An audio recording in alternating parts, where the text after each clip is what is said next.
Buenas, buenas, buenas, buenas, ¿cómo están? Bienvenidos a todos a un nuevo vivo aquí en Batalla Cultural, programa número 180 de la tercera temporada. Vamos a ver dos cositas hoy. Primero una conferencia de Agustín Laje en la Filbo en Bogotá, en Colombia, y después una entrevista sobre la familia y la tradición de Nicolás Márquez. Arrancamos entonces con esta conferencia completa de Agustín Laje en la Filbo en Bogotá, en Colombia. Multiplico hasta el infinito los derechos y ¿qué tengo como consecuencia? Una destrucción del sistema de derechos. Porque los tres derechos fundamentales en realidad son el derecho a la vida, a la libertad y a la propiedad. Todo lo que viene por encima de esos derechos socava derechos fundamentales. ¿Qué es la dialéctica opresor-oprimido? Es un modelo del discurso político que divide al mundo en dos. La sociedad queda dividida por un lado por opresores y por otro lado por oprimidos. Y quien instituye esa división es quien va a controlar políticamente y va a usufructuar de la lucha política de los oprimidos, evidentemente. No sé si conocían esa expresión cisgénero, es relativamente nueva y básicamente es la persona que se autopercibe con su cuerpo real, es decir, una persona normal. Es decir, la política desciende a las relaciones sociales y el Estado queda por encima de ellas como el garante de la emancipación de las minorías oprimidas. El Estado, que es definido como el monopolio del uso de la fuerza legítima, ahora aparece con una misión redentora y salvífica respecto de las minorías que acuden a él para obtener sus favores. Y nos queda Colombia.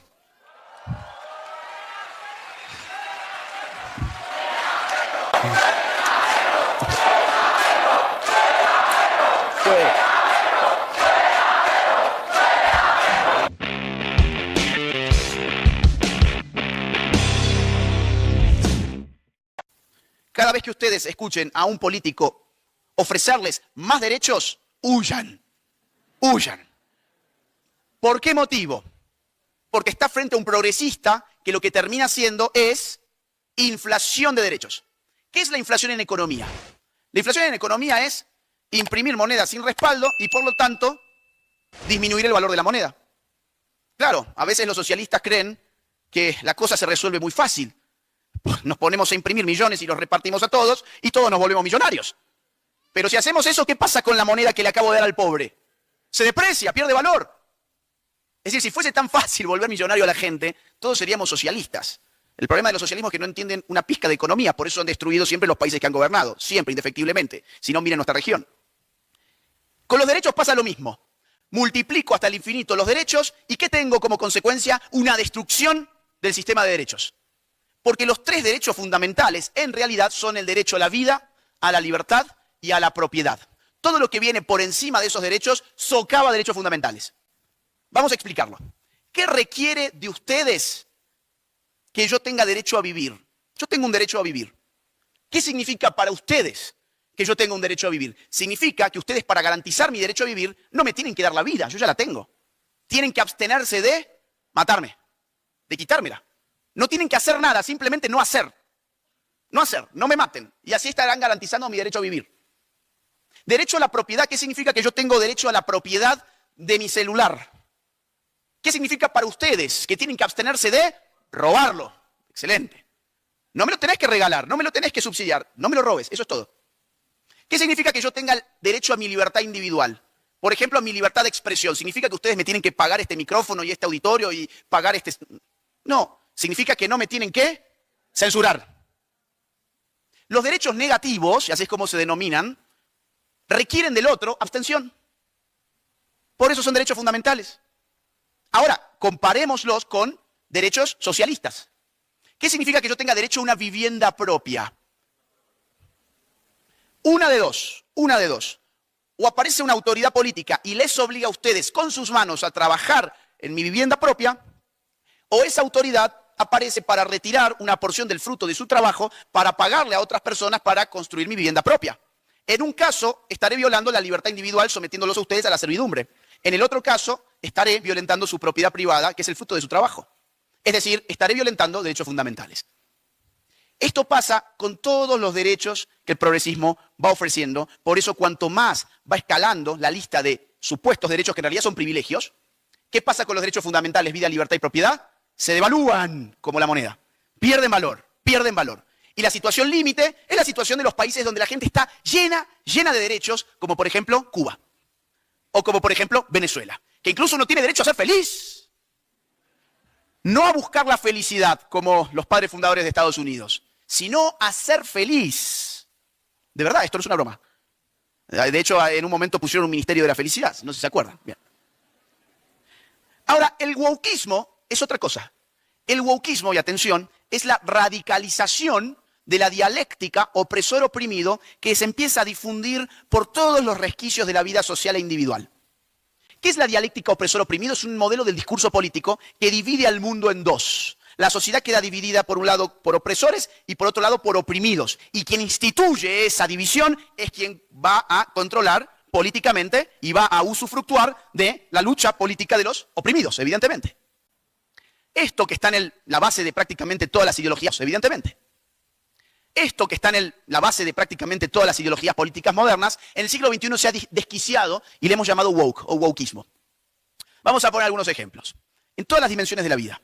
Sexualidad, muy fácil. ¿Quién es el opresor, quién es el oprimido? El hombre es el opresor, la mujer es la oprimida y el sistema de opresión se llama patriarcado. En términos de orientación sexual, el homosexual es el oprimido, el heterosexual es el opresor, el sistema de opresión se llama heteronormatividad.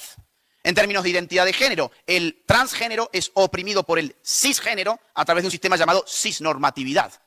No sé si conocían esa expresión cisgénero, es relativamente nueva y básicamente es la persona que se autopercibe con su cuerpo real, es decir, una persona normal.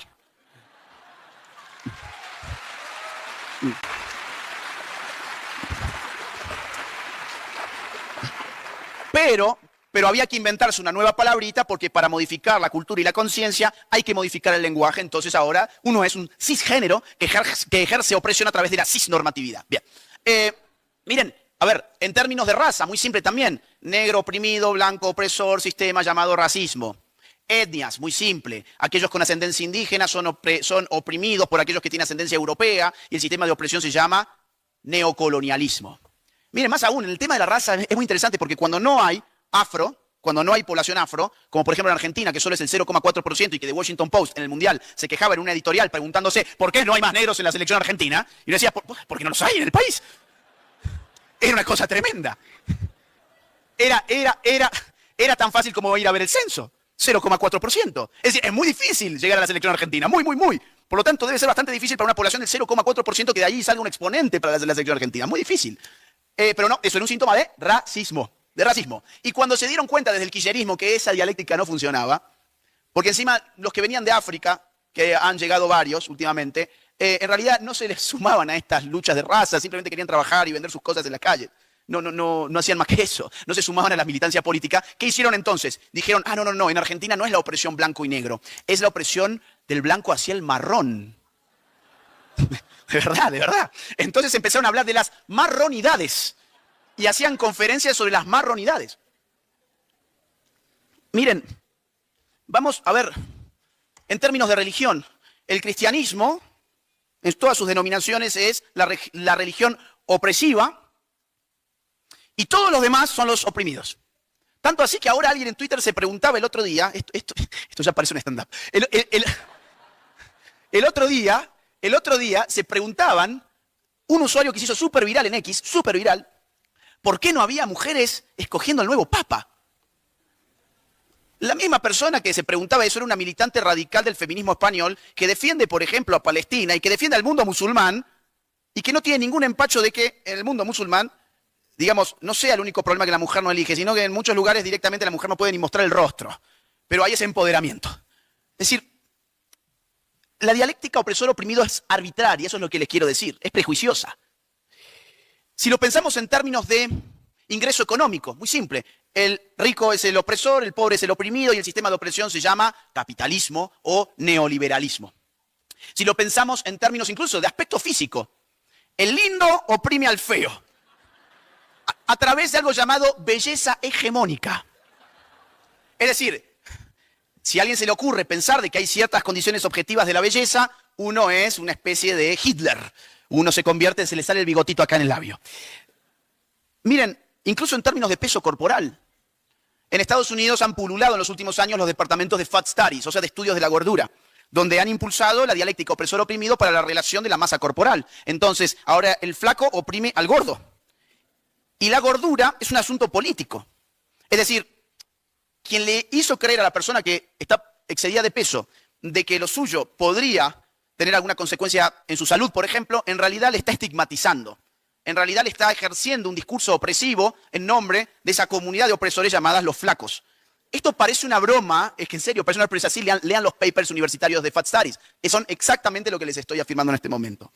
Incluso en términos de sanidad mental, también hay nuevas militancias woke. En realidad las viene habiendo desde hace varias décadas, no es tan nuevo esto, pero la idea es la siguiente: quien está mentalmente sano es opresor respecto de que está mentalmente insano. Y esto se llama capacitismo psiquiátrico. Toda esta militancia para liberar a la gente de los neuropsiquiátricos, que existen en todos nuestros países, se han insertado también en la lógica woke. Y si llegamos hasta un extremo, porque hemos hablado, podríamos decir, la división entre nacionales e inmigrantes, el nacional es opresor respecto del inmigrante, podemos hablar de la relación de las edades, el adulto es opresor respecto del joven o del niño, y así en general en todos los ámbitos podemos encontrar una división opresor-oprimido. Y si llegamos al tope nos encontramos con la especie humana como tal. La especie humana como tal es opresora respecto del resto de las especies a partir de un sistema llamado especismo, que sería el sistema que supone que el ser humano tiene privilegio ontológico por sobre el resto de las criaturas vivas en la Tierra. Esto sería una ideología genocida del resto de los seres vivos en el planeta y es la versión más radicalizada ciertamente del ambientalismo radical. Claro, ¿dónde aparece el wokismo? Donde yo agarro todas estas dialécticas, las meto en una olla y empiezo a revolver. Y eso se llama interseccionalidad. Y yo invierto entonces la relación política, porque la relación política primordial era la relación entre el ciudadano y su Estado. Esa es la relación política primordial. Ahora la relación política está fundamentalmente en todos los resquicios de la vida privada y social. En la familia va a haber un combate. Hay siempre hombres y mujeres, hay distintas edades, puede haber distintos tamaños corporales, en la iglesia, en la empresa, en el club, en el deporte, en la sociedad civil como tal. Es decir, la política desciende a las relaciones sociales y el Estado queda por encima de ellas como el garante de la emancipación de las minorías oprimidas. El Estado, que es definido como el monopolio del uso de la fuerza legítima, ahora aparece con una misión redentora y salvífica respecto de las minorías que acuden a él para obtener sus favores. Esto es una cosa brutal, pero esto ha beneficiado tremendamente a las agendas globalistas porque ha insertado en nuestras sociedades nacionales el virus de la guerra civil. Nuestras sociedades empiezan a descomponerse. Se descomponen, pierden el sentido de la patria, pierden el sentido de la fe, pierden el sentido de la familia, pierden el sentido de la tradición, demonizan su propia historia, sus propios símbolos, escupen sus banderas. Y eso es un camino totalmente allanado para las agendas globalistas, que aparecen por encima del Estado como además los garantes de que ese Estado emancipe a las minorías. El Estado es simplemente un intermediador de aquello que ha dicho el organismo internacional que hay que hacer con las minorías marginadas y oprimidas. Miren, voy a hablar muy rápido sobre dos estructuras globalistas muy importantes que he estudiado en globalismo. Les invito que con esta conferencia se animen a leer el libro. Es un libro gruesito, les va a tomar su tiempo, pero es un libro de formación. Con esta conferencia tienen una buena introducción para ir a por ello. Voy a hablar de dos estructuras globalistas que he investigado exhaustivamente en el libro. Una es Agenda 2030 y el otro es Foro Económico Mundial, también conocido como Foro de Davos. Vamos muy rápidamente. Agenda 2030, ¿qué es? ¿Les suena? ¿Han escuchado alguna vez Agenda 2030? Agenda 2030 es una agenda de Naciones Unidas que apareció en septiembre del año 2015 y lleva el nombre Agenda 2030 porque se supone que debe ser cumplimentada más tardar para el año 2030. ¿Dónde está el origen de esta agenda? Está en el año 2002 en realidad, en una conferencia llamada Río +20, donde Naciones Unidas admite que los objetivos de desarrollo del milenio no se van a cumplir. ¿Qué son los objetivos de desarrollo del milenio? Son 8 objetivos que habían sido diseñados en el año 2000 para cumplir a más tardar al año 2015 y que en el año 2012 Naciones Unidas admitió que eso no tenía ninguna posibilidad de cumplirse. Eran objetivos muy lindos, pobreza cero, eliminar la mortalidad materna, enseñanza universal para los niños, todas cosas que nosotros estamos plenamente de acuerdo. Ahora, el problema nunca es el qué, el problema de la política es fundamentalmente el cómo. Hambre cero, claro, por supuesto, ¿dónde firmo? No firmes antes que te digan de qué tenés que hacer, porque puede ser una trampa. Es decir, el gran problema de estas agendas es que te ponen objetivos maximalistas imposibles de cumplir en el periodo temporal establecido y que sin embargo requieren de vos una serie de medidas que no son a simple vista conciliables con la enunciación del objetivo. Por ejemplo, reducir mortalidad materna, en realidad lo que trae adentro esa caja de Pandora es legalizar el aborto. Cuando ya se sabe que para reducir la mortalidad materna no hace falta legalizar el aborto, como lo mostró Chile, cuyas tasas de mortalidad materna decrecieron precisamente en un periodo donde el aborto no estaba legalizado y que se ubicaron incluso por debajo de países como Estados Unidos, donde sí estaba legalizado. Pero no importa, es la excusa del asunto. La excusa es poner un objetivo, un resultado con el que todos podemos compartir, reducir la mortalidad materna, para por debajo decirte, vos aceptaste ese objetivo, ahora tenés que legalizar el aborto. O, por ejemplo, igualdad de género, que es otro de los objetivos. Uno puede decir, bueno, igualdad de derechos entre hombres y mujeres será igualdad de género. Perfecto, estamos de acuerdo. Cuando abrís la caja de Pandora, en realidad lo que hay es ideología de género y adoctrinamiento infantil. Entonces, así juega Naciones Unidas en el año 2012. Reconocen que no van a poder cumplir esto, pero no se preocupen, dice. Vamos a establecer aquí la arquitectura de un nuevo grupo dedicado a construir una nueva agenda, la Agenda 2030. Y esa arquitectura fueron 3 estructuras. Grupo de trabajo abierto, compuesto por 30 personas encargadas de definir metas y objetivos, un grupo de expertos en financiación, que son también 30 personas, y un foro político de alto nivel, que son 27 personas. 30 más 27, 87. 87 personas diseñaron una agenda para más de 8.000 millones de seres humanos que viven en este planeta, que no han sido consultados jamás. Y esa agenda se presentó a escala planetaria en septiembre del año 2015, obtuvo el visto bueno de los estados, no de los pueblos, sino de los embajadores que firmaron esa agenda y comprometieron a prácticamente toda la humanidad a un plan digitado por 87 personas. Jamás le consultaron a la sociedad civil en ninguna parte del mundo. Jamás pasó esto por ningún congreso, jamás ni siquiera fue debatido por la prensa. La opinión pública en general desconoce por completo este tema. Así las cosas, estamos todos comprometidos desde el año 2015 hasta el día de hoy con Agenda 2030, que son 17 objetivos, 169 metas. Es decir, duplicaron y mucho más también lo que venía de la Agenda de Objetivos del Milenio. Entre esos objetivos encontramos todo lo que ustedes se puedan imaginar. Temas de salud, temas de sexualidad, temas de industria, temas de clima, temas de seguridad y defensa, temas de tecnología, temas hasta de temas oceánicos, marítimos. Todo lo que uno se puede imaginar está incluido en Agenda 2030 y a nadie se le consultó. Absolutamente nadie conoce sobre esto. Incluso el aborto aparece en 3 metas de la Agenda 2030. Por ejemplo, la ideología de género ocupa todo un objetivo, o sea, toda una serie de metas. Y nadie tuvo la oportunidad ni siquiera de expresar su disidencia. Ahora, en el año 2023, apareció nuevamente el secretario general de la ONU a través de un informe especial, diciendo que la Agenda 2030 no se va a cumplir. El 80% de los objetivos está en decadencia, están retrocediendo. Por ejemplo, hambre cero. Bueno, hoy hay más hambre en el mundo que en el año 2030. Que en el año 2015. O, por ejemplo, educación universal. Bueno, hoy hay más problemas de deserción escolar que en el año 2015 y de retraso escolar, entre otras cosas, por las medidas implementadas contra la niñez durante la pandemia, niñez a la que le dejaron sin educación en algunos casos, incluso hasta 2 años. Porque las computadoras y el Zoom no servía para dar clases, Era toda una mentira. Paz mundial, el objetivo 16. La paz mundial, estamos muy lejos de ellos. Es decir, hoy hay más guerras en el mundo y más conflictos en general bélicos que en el año 2015. Con lo cual, el secretario de la ONU dice en este informe, miren, esto es un desastre, pero no se preocupen. Viene la Agenda 2045. Y la Agenda 2045 se presentó en sociedad en septiembre del año pasado. Y era la Agenda 2030 con esteroides. Como la Agenda 2030 fue la Agenda del Milenio con esteroides. Entonces, ¿a qué están jugando? Juegan a impulsar agendas imposibles de cumplir, sabiendo que los pueblos no van a cumplirlas y además les ponen metodologías de dudosa legitimidad. Y una vez que no se cumple, ¿de quién es la culpa? ¿Es de la nación o del organismo supranacional? De la nación. Entonces, a continuación les dice, bueno, no pudiste cumplir esto, pero no te preocupes, acá te diseño otra agenda todavía más imposible de cumplir, pero dame más poder. Dame más poder. Ese es el juego de extracción de soberanía a través de estructuras como Agenda 2030. Luego tenemos el Foro de Davos, no me va a dar demasiado tiempo. El Foro de Davos es una institución creada en 1971 por un joven alemán en ese entonces llamado Klaus Schwab, que fue impulsado y financiado por la socialdemocracia europea para instalar esto que tomó el nombre de Foro Económico Mundial. ¿Qué ofrecen ellos? Ellos ofrecen el carnet de ciudadanía global. Ellos tienen socios, los socios son megacorporaciones económicas, que lo que compran es la credencial que les permite tener algo llamado ciudadanía global, o sea, tener el poder político de definir las agendas globales. Se juntan en Davos una vez por año, ese Davos queda en Suiza, es un pueblito hermoso de Suiza, lástima que el día en que se junta el Foro de Davos, el cielo se pone negro, jamás tanta contaminación ve Davos porque aterrizan todos los jets privados de los magnates que son miembros del Foro de Davos, que además llegan a Davos a instruirnos sobre el combate contra el cambio climático. Y llevan a su mascota favorita llamada Greta Thunberg.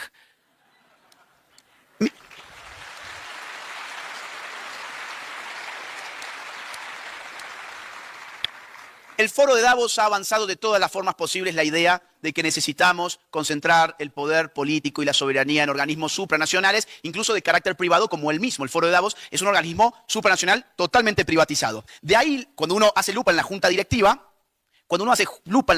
¿qué ve? Bueno, ve que mucha de la gente que está en la junta directiva ha estado en Naciones Unidas, en, por ejemplo, la Comisión Agenda 2030 o en el grupo de trabajo abierto de Agenda 2030, como la Reina de Jordania, que es parte de la junta directiva del foro de Davos, o por ejemplo te vas a encontrar con el señor Fink, el líder máximo de BlackRock, es decir, uno de los hombres más importantes y más poderosos en términos económicos y políticos del mundo. Entre los miembros destacados del foro vas a encontrar a George Soros con su Open Society Foundations, a Alex Soros, su hijo, su heredero, vas a encontrar por supuesto a Bill Gates con la Bill y Melinda Gates Foundation, es decir, vas a encontrar a los más importantes magnates globalistas que a través del foro de Davos ejercen presión a su vez sobre otros organismos internacionales y penetran con sus agendas. Eso es lo que denominan ciudadanía global. Y de acuerdo al monto que vos pongas en el foro de Davos, el carnecito, el colorcito que te dan. Cuando vos llegás, te dan un colorcito. Ahí cada colorcito significa qué tipo de salón podés entrar. Es decir, si tenés el mejor color, vas a entrar en un salón donde, bueno, va a estar la mejor gente para que puedas llevar adelante las conversaciones pertinentes del caso. El foro de Davos es un organismo globalista que ha celebrado incluso la pandemia como una muestra de la inminencia de un gobierno global, la necesidad inminente de un gobierno global para el señor Schwab, quedada demostrada por el COVID-19. Tanto así que el señor Schwab publicó un libro, por entonces, titulado El Gran Reseteo. La idea de que la pandemia nos obligaba a resetear la configuración político, jurídica y económica y cultural del mundo entero. Bueno, eso no ocurrió. Recientemente el señor Schwab tuvo que renunciar por escándalos, pero el foro de Davos continúa funcionando. Miren, algunas últimas palabras sobre la resistencia. Tenemos 8 minutos nomás. Se puede resistir, y les tengo una buena noticia, es que ya se está resistiendo. Yo les estoy contando de procesos que vienen de muy larga data. Foro de Davos 1971, Agenda 2030 desde el 2015, pero si vamos más atrás, la del milenio es del 2000. Y nadie levantaba la voz sobre estos temas, nadie veía su peligrosidad, nadie reclamaba absolutamente nada. Hoy ya no podemos decir lo mismo. Hoy hay gente, hay patriotas que se están multiplicando en todas partes.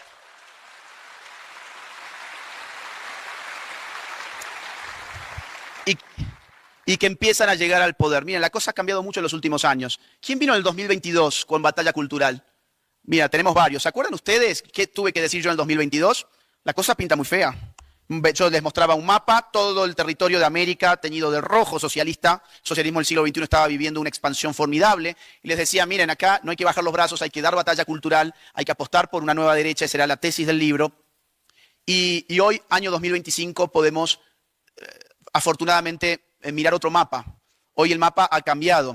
Hoy vemos a los patriotas levantarse en todas partes. Miren en Europa. En Europa los partidos patriotas ganaron las elecciones del año pasado, las elecciones del Parlamento Europeo. Miren cómo arrasó la nueva derecha en Alemania y miren lo que tuvo que hacer la centro derecha globalista para no meter en el poder a ADF, Alternativa por Alemania. Miren lo que pasó en Rumanía. Es impresionante. Ganó la nueva derecha, anularon las elecciones. Volvieron a realizarlas esperando que la nueva derecha perdiera esta vez y no solamente ganó, sino que ganó por 10 puntos más de lo que ya había ganado la vez pasada. Es decir, es impresionante. En Inglaterra, un país irreconocible, se está levantando también una nueva derecha que acaba de ganar elecciones hace muy pocos días. Miren lo que ha pasado en el caso de, Holanda, Bélgica, en Francia la nueva derecha ha crecido muchísimo. Vengamos muy rápido a América. Miren lo que pasó a finales del año 2023. Ganó Javier Milei en Argentina, llegó la nueva derecha al poder en Argentina. Miren lo que pasó en El Salvador. Bukele se reelige con el 85% de los votos en elecciones libres y abiertas. Es el mandatario más popular del mundo en una elección totalmente limpia, totalmente limpia. Fíjense lo que ha pasado en Estados Unidos, donde las encuestadoras y los medios de comunicación nos decían que Kamala Harris iba a ganar la elección. Bueno, no ganó ni un solo swing state. Los 7 swing states fueron ganados por Trump, que además ganó voto mayoritario, voto popular, con lo cual controla los 3 poderes. Lo que les quiero decir, no es indiferente quién gana las elecciones para combatir al globalismo. Cuando los patriotas llegan al poder, empiezan a desarmar la maquinaria globalista porque todavía está en estado embrionario. No es que tenemos un gobierno mundial, eso todavía no existe, sino que está en estado embrionario. Todavía necesita del Estado, de la firma del Estado, para decir me arrodillo al organismo globalista. Cuando el Estado retira su firma, se desactiva el poder. Así de simple, pero tenés que tener un mandatario que retire la firma. Milei lo ha hecho. Milei nos ha sacado de la Agenda 2030 en septiembre del año pasado y no nos metió en la Agenda 2045. Además, fue al Foro de Davos 2 veces y les dijo en la cara a los globalistas, ustedes son culpables del socialismo del siglo XXI.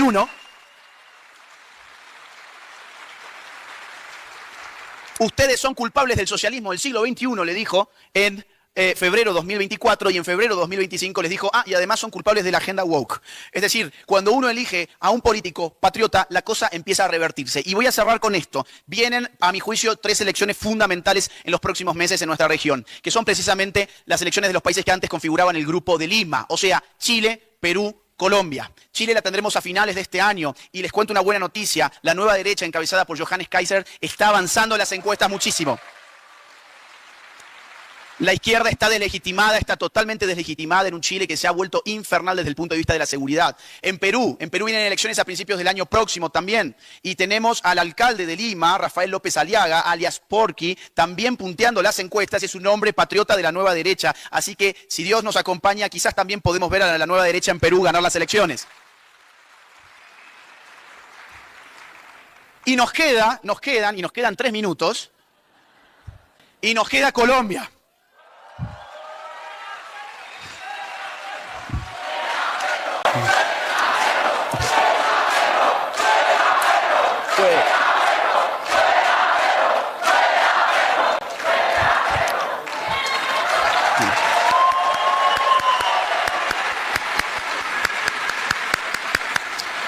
Nos queda Colombia y la incertidumbre está en el aire. Cierro ahora sí. La incertidumbre está en el aire y cuando hay incertidumbre uno no se tiene que paralizar, al contrario, uno tiene que actuar con más fuerza que nunca. Y hay incertidumbre al menos por 2 cuestiones. La primera, hay 62 candidatos hasta donde yo llegué a contar en danza, con lo cual vamos a ver cómo se va a ir depurando y hay que ver finalmente de dónde va a emerger la contrafigura de Petro. Yo espero que no sea solo una contrafigura en el maquillaje, no solo en la superficie, sino también en el fondo. Es decir, que las ideas sean radicalmente distintas y no solamente los gestos. Los gestos políticos y la pulcritud republicana está muy bien, pero nosotros ya lo vivimos con el macrismo. Con los gestos no alcanzó. Volvió el kirchnerismo recargado después de un presidente centrista y políticamente correcto como Mauricio Macri. Entonces, ojalá que acá quien tenga la oportunidad de enfrentar verdaderamente a Petro sea alguien con ideas diametralmente opuestas. En segundo lugar, está en el aire la sensación de ¿continúa o no continúa Petro? ¿Va a buscar o no va a buscar la manera? ¿Va a buscar o no va a buscar la manera de perpetuarse? Bueno, eso está en el aire, eso está en el aire. Sabemos que el Grupo de Puebla y el Foro de Sao Paulo son expertos en generar caos social, anarquía, en tumbar gobiernos o en tumbar instituciones o poderes. Entonces, acá hay que estar muy atentos para que la democracia sea lo que funcione, para que las instituciones sean lo que funcionen, que, insisto, que las vías democráticas sean las que diriman el conflicto electoral en este país, ninguna otra vía, ni las acciones armadas, ni las peleas callejeras, las urnas, que son precisamente el método por el cual intercambiamos las balas por las papeletas. Y es un método que vale la pena mantener. No es bueno matarnos entre nosotros, hay que apostar por las papeletas. Pero, y cierro, pero dependerá de los colombianos esa decisión. Yo simplemente soy un espectador internacional. Sin embargo, les quiero decir, cuenten con millones de argentinos que estamos mirando Colombia como estamos mirando Perú y Chile, porque esperamos ver muy pronto este continente con una nueva derecha gobernando, con patriotas en el poder para enfrentar el socialismo del siglo XXI, al wokismo y al globalismo. Muchas gracias a todos, muchas gracias.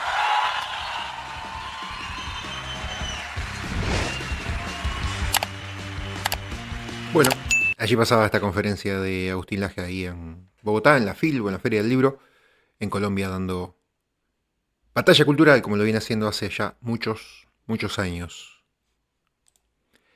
Ahora